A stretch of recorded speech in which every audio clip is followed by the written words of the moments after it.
PSTV Urdu پیغام حق The Message of Truth. وَلَقَدْ يَسَّرْنَا الْقُرْآنَ لِلذِّكْرِ فَهَلْ مِن مُّدَّكِرٍ. السلام علیکم ورحمۃ اللہ وبرکاتہ. الحمد للہ رب العالمین والصلاة والسلام على رسوله الكريم. اما بعد، قال الله تعالى في القرآن المجيد: والذين آمنوا وعملوا الصالحات أولئك أصحاب الجنة هم فيها خالدون. محترم ناظرین، ایک بار پھر آپ کا استقبال ہے PSTV اردو یوٹیوب چینل کے ایک نئے ٹاپک جنت میں لے جانے والے اعمال کے اس سیریز میں. کیونکہ ہم میں سے ہر مسلمان اس بات کی تمنا اور دعا کرتا ہے کہ اسے قیامت کے روز اللہ رب العالمین جہنم کے عذاب سے نجات دے کر جنت میں داخل کر دے، اور یقیناً ایسا ہونا بھی چاہیے. ہم میں سے ہر شخص کے اندر اس جنت کو پانے کے لیے یہ آرزو، یہ تمنا اور یہ دعا ہونی چاہیے. کیونکہ وہ جنت جس کا اس دنیا میں تصور کرنا، جس کا اس دنیا میں جس کے بارے میں سوچنا اور اس کے اندرونی ماحول کا اندازہ لگانا، اس کے اندرونی مناظر کا اندازہ لگانا بہت ہی مشکل ہے.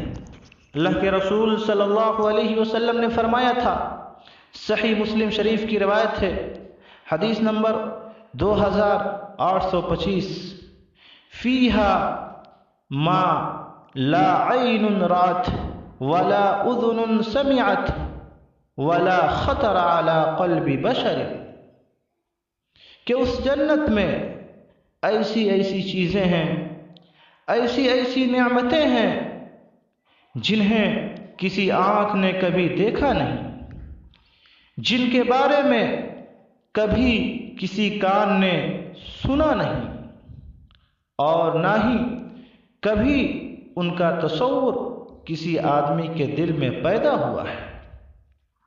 بلا شبہ وہ جنت عیش و عشرت، راحت و سکون، دلکش اور دل فریب جگہ کا نام ہے. لیکن اس کا ملنا، اس کا پانا صالح اعمال اور رضا الہی کے بغیر ناممکن ہے.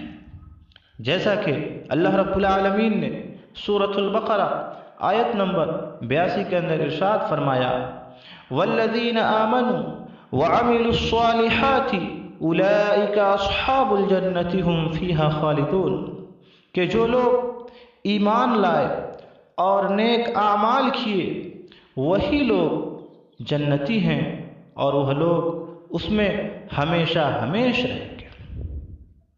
پتہ چلا کہ محض ارادہ اور تمنا کر لینے سے جنت نہیں مل سکتی ہے، بلکہ اس کے لیے نیک اعمال کا ہونا ضروری ہے. محترم ناظرین، یہ بات یاد رہے کہ یہی ایک مومن اور ایک مسلمان کی حقیقی کامیابی ہے، جس سے ہر مسلمان ہمکنار ہونا چاہتا ہے. جیسا کہ اللہ رب العالمین نے سورہ آل عمران آیت نمبر 185 کے اندر ارشاد فرمایا: فمن زحزح عن النار وادخل الجنہ فقد فاز وما الحیاۃ الدنیا الا متاع الغرور. کہ پھر جس شخص کو جہنم سے دور اور جنت میں داخل کر دیا جائے گا تو وہی شخص در حقیقت کامیاب ہوگا. تو آئیے اب بلا کسی تاخیر کے اس سلسلے کو ہم شروع کرتے ہیں. آج ہمارے ساتھ موجود ہیں ہمارے رفیق خاص حافظ ابو نعمان سلفی حفظہ اللہ، امام و خطیب جامع مسجد تقوی کالونی سیوان، انشاءاللہ العزیز شیخ محترم جنت کی کنجی یا جنت میں لے جانے والے اعمال کے تعلق سے کچھ باتیں عرض کریں گے۔ اللہ رب العالمین سے دعا ہے کہ پروردگارا تو ہمیں اسے سننے، سمجھنے اور اس پر عمل کرنے کی توفیق عطا فرما، آمین۔ السلام علیکم ورحمۃ اللہ وبرکاتہ۔ الحمد للہ والصلاة والسلام وعلى من والاه اما بعد۔ قال اللہ تعالی فاستبقوا الخيرات، وقال تعالی في مقام آخر واتقوا النار التي أعدت للكافرين وأطيعوا الله والرسول لعلكم ترحمون وسارعوا إلى مغفرة من ربكم وجنة عرضها السماوات والأرض أعدت للمتقين۔ محترم سامعین، ابھی آپ حضرات کے سامنے قرآن کریم کی چند آیات تلاوت کی گئی۔ ان آیات میں اللہ رب العالمین نے اس بات پر ابھارا ہے کہ لوگوں نیکیوں کی طرف جلدی کرو، نیکیوں میں بڑھ چڑھ کر حصہ لو، نیک اعمال میں قدم کو آگے بڑھاؤ، سستی کاہلی کو چھوڑو۔ پہلی آیت کریمہ سورہ بقرہ سورہ نمبر 2 یہ آیت نمبر 148 ہے۔ اللہ رب العالمین نے فرمایا پس نیکیوں کی طرف جلدی کرو، فاستبقوا الخیرات، نیک کام کرنے ہیں، نیکی انجام دینی ہیں تو سستی نہ کرو بلکہ تیزی کرو۔ فاستبقوا الخیرات، پس نیکیوں کی طرف جلدی کرو، آگے بڑھو۔ دوسری آیات کریمہ جو کہ سورہ آل عمران سورہ نمبر 3 کی آیت نمبر 131 سے 133 تک کی تلاوت کی گئی۔ پہلی چند آیات میں اللہ تبارک و تعالی نے جہنم سے ڈرایا اور اس سے بچنے کی تاکید کی اور فرمایا واتقوا النار التي اعدت للكافرين، کہ اے لوگوں اس آگ سے بچو، اس جہنم سے بچو جو کافروں کے لیے تیار کی گئی ہے۔ گویا جو لوگ کفر کی راہ اپناتے ہیں، اللہ اور اس کے رسول صلی اللہ علیہ وسلم کی تعلیمات کا انکار کرتے ہیں، اللہ فرماتا ہے اعدت للکافرین، اس آگ سے بچو، اس جہنم سے دور رہو جس آگ کو، جس جہنم کو ہم نے کافروں کے لیے تیار کیا ہے۔ جو جہنم کافروں کے لیے تیار کی گئی ہے، کرنا کیا ہے؟ وَأَطِيعُوا اللَّهَ وَالرَّسُولَ لَعَلَّكُمْ تُرْحَمُونَ۔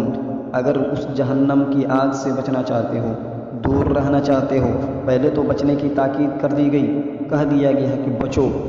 اگر نہیں بچ سکتے ہو تو یاد رکھنا اس جہنم کو کافروں کے لیے تیار کی گئی ہے۔ وَأَطِيعُوا اللَّهَ وَالرَّسُولَ لَعَلَّكُمْ تُرْحَمُونَ، اللہ اور اس کے رسول صلی اللہ علیہ وسلم کی فرما برداری کرو، اطاعت کرو تاکہ تم پر رحم کیا جائے۔ وَسَارِعُوا إِلَى مَغْفِرَةٍ مِّن رَّبِّكُمْ وَجَنَّةٍ عَرْضُهَا السَّمَاوَاتُ وَالْأَرْضُ أُعِدَّتْ لِلْمُتَّقِينَ، اور اپنے رب کی مغفرت اور اس جنت کی طرف دوڑو، جلدی کرو، تیزی کرو، جس جنت کی چوڑائی زمین اور آسمان کے برابر ہے۔ کون سی جنت؟ وہ جنت اس کے لیے تیار کی گئی، واضح کر دیا گیا اعدت للمتقین، جو جنت متقی لوگوں کے لیے، اللہ کے نیک بندوں کے لیے تیار کی گئی ہیں، اور متقین جو کہ اللہ رب العالمین سے ڈرنے والے لوگ ہیں، ان کے لیے اللہ رب العالمین نے اس جنت کو تیار کیا ہے۔ گویا کہ جنت میں داخلے کے لیے سستی نہیں، کاہلی نہیں، لاپرواہی نہیں، چوری نہیں، بلکہ اس جنت کو پانے کے لیے حرکت ضروری ہے، نیک اعمال کرنے ضروری ہیں، اور خاص طور پر ان فتنوں کے دور میں، جس دور میں ہم اور آپ جی رہے ہیں، ہر طرف برائی، ہر طرف فحاشی، ہر طرف عریانیت اور ہر طرف گناہ کے بازار گرم ہیں۔ ان حالات میں ہمیں نیک اعمال میں اور تیزی کرنی چاہیے اور زیادہ سبقت دکھانی چاہیے۔ ابھی ہم جس دور میں رہ رہے ہیں، نماز پر پابندی، مساجد بند ہیں، رمضان کے ماحول سے ہم گزر رہے ہیں۔ میرے اسلامی بھائیوں، یہ شاید تاریخ کا پہلا دور ہے جس دور میں مساجد بند ہیں اور لوگ نماز مسجدوں میں ادا نہیں کر رہے ہیں۔ ان حالات میں گرچہ آپ گھر میں موجود ہیں لیکن نیک اعمال سے پیچھے نہ ہٹیے، نیک اعمال کرتے رہیے۔ جنت میں اللہ تبارک و تعالیٰ کے فضل و کرم سے داخل ہونا ضروری ہے، اللہ تبارک و تعالیٰ کے فضل اور مہربانی سے ہی ہم داخل ہوں گے، لیکن وہیں پر عمل سے دوری، عمل سے کوتاہی اگر کریں گے تو ہمارے لیے نقصان ہو سکتا ہے، ہم گھاٹے کا سودا کر سکتے ہیں۔ فتنوں کے دور میں نیک اعمال کی ترغیب دلائی تھی محمد الرسول اللہ صلی اللہ علیہ وسلم نے اور آگاہ کیا تھا۔ صحیح مسلم کتاب الایمان حدیث نمبر 118 آپ اٹھائیے دیکھیے، صحیح مسلم میں یہ روایت موجود ہے۔ حضرت ابو ہریرہ رضی اللہ تعالیٰ عنہ فرماتے ہیں ان رسول اللہ صلی اللہ علیہ وسلم قال، آپ صلی اللہ علیہ وسلم نے فرمایا تھا، آپ نے کیا فرمایا؟ بادروا بالاعمال فتنا كقطع الليل المظلم يصبح الرجل مؤمنا ويمسي كافرا ويمسي مؤمنا ويصبح كافرا يبيع دينه بعرض من الدنيا۔ آپ صلی اللہ علیہ وسلم نے فرمایا بادروا بالاعمال فتنا، نیک اعمال کرنے میں جلدی کر لو نیک اعمال میں، ایسے فتنوں کے آنے سے پہلے جو تاریک رات کے مختلف ٹکڑوں کی طرح یکے بعد دیگرے رونما ہوں گے۔ ابھی ایک فتنہ ختم نہیں ہو پائے گا، ایک آزمائش دور نہیں ہو پائے گی کہ دوسری آزمائش آ جائے گی، دوسرے فتنے رونما ہو جائیں گے۔ آپ نے فرمایا ان فتنوں کے آنے سے پہلے تم نیک اعمال میں جلدی کر لو۔ حالات کیسے ہو جائیں گے؟ یصبح الرجل مؤمنا ویمسی کافرا، پوری رات آدمی اپنے ایمان کو بچایا ہوگا، صبح کو آدمی مومن ہوگا اور شام ہوتے ہوتے کافر ہو جائے گا۔ پورے دن اور رات وہ مومن ہوگا لیکن شام کو کافر ہو جائے گا، اور شام کو مومن ہوگا تو صبح کو کافر ہوگا۔ حالات اس طرح ہو جائیں گے، وہ اس طرح کہ اپنے دین کو دنیا کے معمولی سامان کے عوض، دنیا کے معمولی پیسے کے عوض، دنیا کی معمولی پونجی کے بدلے میں ایمان کو بیچ دے گا۔ اس حدیث پاک میں خبر دی گئی ہے کہ قیامت کے قریب پے در پے فتنوں کا ظہور ہوگا۔ فتنوں کی کثرت کی وجہ سے لوگوں کی نگاہوں میں، لوگوں کی نظروں میں دین و ایمان کی کوئی حیثیت باقی نہیں رہے گی۔ ایمان کیا ہے، اس کی ویلو کیا ہے، اس کی حیثیت کیا ہے، لوگوں کی نگاہوں میں اس کی کوئی حیثیت نہیں رہے گی۔ دنیا حاصل کرنے، دنیا کمانے کی دوڑ لگی ہوگی۔ آج دیکھیے پورے لوگ دنیاوی زندگی میں کس طرح مست ہیں اور دنیا کو حاصل کرنے کے پیچھے کس طرح پڑے ہوئے ہیں، حتیٰ کہ دنیاوی مفادات کے لیے، دنیاوی فائدے کے لیے اپنے دین و ایمان کا سودا کرنے میں کوئی تعامل نہیں ہوگا، کوئی تاخیر نہیں ہوگی، کوئی لیٹ نہیں کرے گا، بلکہ صبح و شام ان کے روپ بدلیں گے۔ چنانچہ ان بہروپیوں کی آج کثرت ہے جو صبح کو کچھ ہوتے ہیں، شام کو کچھ ہوتے ہیں۔ کسی کو دین و ایمان پر استقامت نصیب نہیں، الا ماشاء اللہ، الا من رحم اللہ، اللہ جس پر رحم کرے، اللہ جس کے ساتھ بھلائی کا ارادہ کرے۔ میرے اسلامی بھائیوں، ایسے حالات میں اہل ایمان کو، ایمان والے کو، مومنوں کو، مسلمانوں کو استقامت کی یعنی دین پر ڈٹ جانے کی اور بلا تاخیر اعمال صالحہ بجا لانے کی اس حدیث پاک میں تلقین کی گئی ہے۔ میرے اسلامی بھائیوں، انشاءاللہ آئندہ کئی حصوں میں، کئی پارٹس میں جنتی اعمال کے حوالے سے کچھ گفتگو کی جائیں گی۔ اللہ رب العالمین سے ہم دعا کرتے ہیں کہ اللہ تعالی ہم سب کو نیک اعمال میں جلدی کرنے کی توفیق نصیب فرما۔ اللہ رب العالمین ایسے حالات میں سستی اور لاپرواہی سے ہم سب کو بچنے کی توفیق نصیب فرما۔ اللہ رب العالمین جو بھی باتیں قرآن و سنت کی روشنی میں سنیں، اللہ تعالی ہم سب کو ان باتوں کو سمجھنے کی توفیق نصیب فرما اور ان باتوں پر ہم سب کو عمل کرنے کی توفیق نصیب فرما، اور اللہ رب العالمین جنت کی راہ کو ہم سب کے لیے آسان فرما دے۔ آمین۔ السلام علیکم ورحمۃ اللہ وبرکاتہ۔